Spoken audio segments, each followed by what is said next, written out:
The Asian family are staying in this hotel, which charges £46 a night for a double room, and the family needs 3 rooms. Their identity is being kept secret. They arrived in London last month and moved to Leicester to stay with relatives. Then a row broke out and the family was left homeless. But surely the City Council could have found cheaper council accommodation. We'd love to do that. The fact remains that we haven't got houses immediately available to put people into. And what we normally do would be to put them into our special homeless families unit. But that itself is jam-packed and has been for the last year.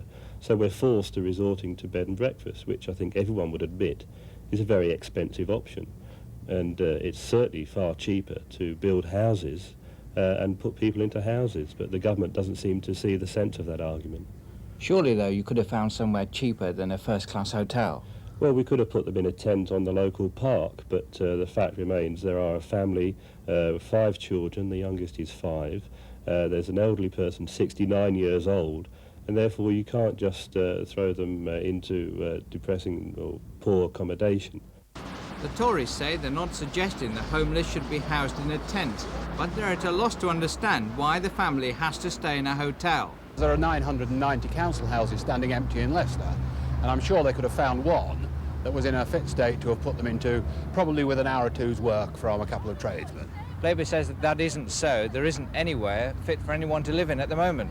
Well, I'm afraid that I just cannot accept that. And we are repairing our council houses as fast as we can, and we're letting them as fast as we can. And that's the great myth that's around at the moment, that we've got houses standing empty. We haven't. The ones that are in fact undergoing repairs and being relet as soon as we can. The Labour group says the Tories are showing no compassion, but the Tories feel Labour is going too far. I'm sure they will be pleased just to have a roof over their head. As a child, I was in Egypt at the time that the Anglo-Egyptian Treaty was scrapped, and we were evacuated, and we were pleased to share a Nissen hut with 3 other families because we were safe and away from trouble. The family should be out of the hotel by the weekend after a total of 10 days. Then they'll be able to go into a council house.